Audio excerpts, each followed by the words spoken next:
Oke, baik. Di video sebelumnya kita telah menjelaskan tentang branching menggunakan statement goto. Nah, ini kita sebut sebagai kode spaghetti atau kode yang tidak urut, ya, tidak menggunakan prinsip sequence seperti yang menjadi tujuan dari pemrograman terstruktur. Nah, karena tidak menggunakan prinsip sequence, maka baris kode yang dituliskan itu tidak menunjukkan urutan eksekusi program. Nah, coba kita lihat, perhatikan. Meskipun misalkan baris kode ini atau yang ini, ya, ini ditulis lebih dahulu, itu tidak menunjukkan bahwa ini dieksekusi lebih dahulu, ya, karena di sini ada statement goto. Dan misalkan kondisi ini A-nya misalkan sama dengan 3, ya, maka dia akan modulonya akan atau operasi mode-nya akan menghasilkan ini 0, sehingga statementnya akan ke baris kode ini. Demikian juga ketika sampai di sini harusnya mengeksekusi baris ini, tapi ternyata karena di sini ada statement goto kembali ke ulang, maka dia akan ke sini. Maka kode ini akan ke sini, ya. Maka kode ini kemudian dikatakan sebagai kode spaghetti, kode yang sulit dipahami ketika jumlah baris kode itu menjadi banyak. Karena itu kita untuk memperbaiki kode ini dengan pendekatan pemrograman struktur, kita bisa melakukan beberapa cara. Nah, salah satu caranya kita akan memperbaiki, dan ini akan kita praktekkan pada materi kali ini, yaitu kita akan memperbaiki ini dengan menggunakan pendekatan memecah program ini menjadi beberapa unit prosedur. Ya, kalau di sini diperhatikan, kode ini ditempatkan dalam semua kode ini ditempatkan dalam function main. Hingga dari atas sampai bawah ditempatkan satu blok kode. Nah, karena itu kita bisa perbaiki dengan menambahkan paling tidak 2, ya. Kita akan menambahkan 2 prosedur dengan parameter yang akan mengirim nilai angkanya ke prosedur tersebut. Nah, seperti apa model perbaikannya? Kode ini menjadi program yang lebih tertib, lebih terurut menggunakan prinsip sequence, dan branching-nya kemudian dihilangkan, statement goto-nya dihilangkan. Ya, karena salah satu prinsip dari pemrograman terstruktur yaitu goto-less statement atau statement yang tidak menggunakan goto. Baik, kita coba. Kita buat yang baru, kemudian kita save. Nah, kemudian ya, kita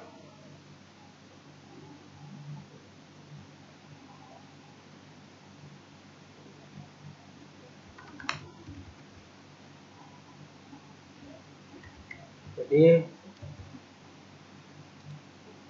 nah, ini kemudian kita salin saja karena kita akan perbaiki. Kita save dulu. Oke, pertama kita akan membuat prosedur. Prosedur ini, perhatikan, ini adalah ada 2 yang kita eksekusi, yaitu supaya lebih mudah untuk cara menyusunnya, kita gunakan saja nama ini, yaitu prosedur kelipatan 3 dan prosedur kelipatan 4. Nah, sekarang kita gunakan void karena kita akan menggunakan prosedur kelipatan 3.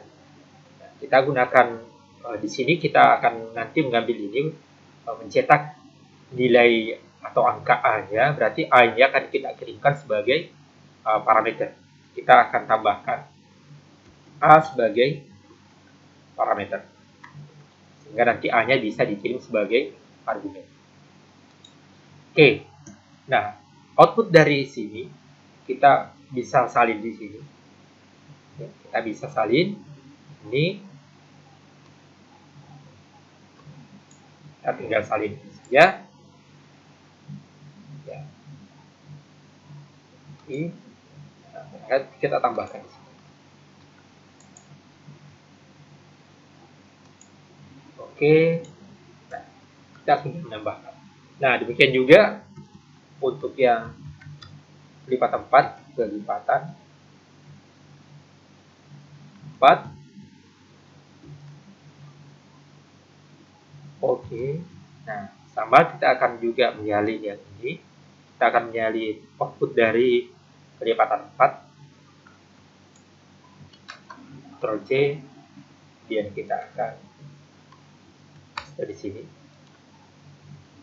Oke, nah sekarang kita memiliki dua. Oke, ini juga kita akan tambahkan parameter A karena ini akan kita cetak, sehingga nanti kita akan mengirim argumen A atau nilai pada saat pemanggilan. Oke, nah sekarang karena kita sudah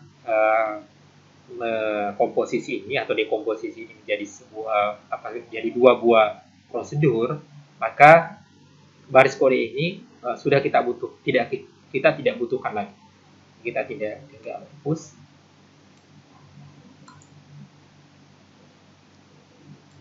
Oke. Nah, selanjutnya kita juga sebetulnya tidak butuh lagi label karena kita menjadi go-to-less programming. Go-to-less programming. Jadi kita sebetulnya tidak butuh ini lagi. Kita hapus. Kita hapus.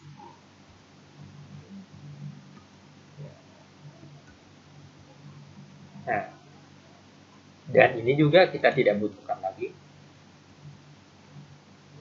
Nah, sehingga kemudian goto output statement output kelipatan 3 itu kita ganti bukan statement goto tapi pemanggilan dari ini pemanggilan dari prosedur ini. Jadi kelipatan 3. Ini kelipatan 3 tinggal kita panggil kelipatan 3. Nah, sekarang kita masukkan nilai A-nya. Oke. Nah, demikian juga yang ini. Kelipatan 4. Tinggal kita masukkan argumen, yaitu nilai A. Nah, ini sudah hilang. Statement dari goto hilang. Nah, kita coba evaluasi dulu. Ya. Nah, sekarang kita jalankan dulu sebelum kita jelaskan lebih detail. Oke, kita jalankan, kita run apakah outputnya sama.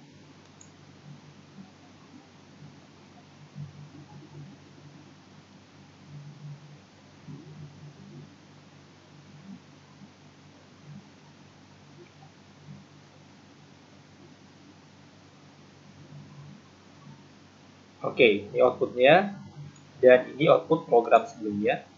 Kalau kita run, ini tidak bisa kita run. Oke, nah ini outputnya sama. Jadi pada saat dia kelipatan 3 dan ini kelipatan 4, ini kelipatan 3 juga, ini kelipatan 4, kelipatan 3, ini juga kelipatan. Oh ya, ini ada, ini harusnya kelipatan 3, ini kelipatan, oh ya, benar ya, ini kelipatan 3 sekaligus, dia juga kelipatan 4. Tapi karena dia kondisi if-nya, maka dia akan mengeksekusi pertama itu kelipatan 3 ya, karena ini terpenuhi, sehingga harusnya ini juga dieksekusi, tidak dieksekusi karena ini sudah terpenuhi kondisi di awal. Tidak ada masalah, ini hanya kondisi logika yang memang memenuhi dua kondisi, kelipatan 3 dan kelipatan 4. Oke, dan seterusnya. Nah, ini menjadi kelipatan 3, dan ini kelipatan 4, kelipatan 3, kelipatan 4. Oke. Nah, coba kita bandingkan. Nah, maka ini juga sama ya. Ini kondisi kelipatan 3, kelipatan 3 meskipun ini juga adalah kelipatan 4. Oke, jadi outputnya sama, nah, tapi pendekatan penyelesaian programnya beda. Nah, bisa diperhatikan dengan kode spaghetti ini, maka ini akan menciptakan kebingungan. Kalau misalnya baris kodenya itu menjadi sangat banyak. Ya, kenapa? Karena tidak ada runutan sequence yang menjadi patokan dalam membaca kode. Kita membacanya harus benar-benar memperhatikan statement goto. Ya, karena meskipun ini kondisi statement ini, baris kode ini ada di dalam if, blok if, tapi dia memerintahkan keluar, yaitu ke label yang ini. Nah, begitu juga begitu kita sampai di sini, kita harus perhatikan goto-nya kembali kemana lagi. Ternyata kembali ke sini lagi, maka itu menjadi membingungkan. Ya, ketika misalkan kalau program yang jumlah kodenya ini masih sederhana seperti ini, mungkin kita tidak akan kesulitan. Ya, tapi begitu programnya besar, maka itu akan punya efek. Oke, bandingkan misalkan yang ini, maka ini terjadi secara umum. Tidak ada statement goto, sehingga tidak ada branching atau tidak ada percabangan kode. Begitu misalkan ini dipenuhi, maka dia akan memanggil prosedur. Begitu dipanggil, otomatis dia akan kembali ke sini. Ya, dan lalu dia akan tambahkan ini, lalu dieksekusi lagi, ternyata kondisinya sesuai, maka dipanggillah. Ya. Nah, itu selesai, dia kembali lagi ke sini, dan seterusnya. Ya, ada urutan. Jadi baris kode yang dituliskan itu akan dieksekusi secara urut. Oke, nah ini adalah teknik untuk dekomposisi dari kode yang tadinya tidak teratur begini atau dengan pemrograman goto programming menjadi kode yang lebih simple dengan memperhatikan faktor sequence atau prinsip sequence dari penulisan kode. Oke, demikian materi berkaitan dengan branching, perbandingan antara kode spaghetti dengan kode yang ditulis dengan prinsip sequence di materi pemrograman.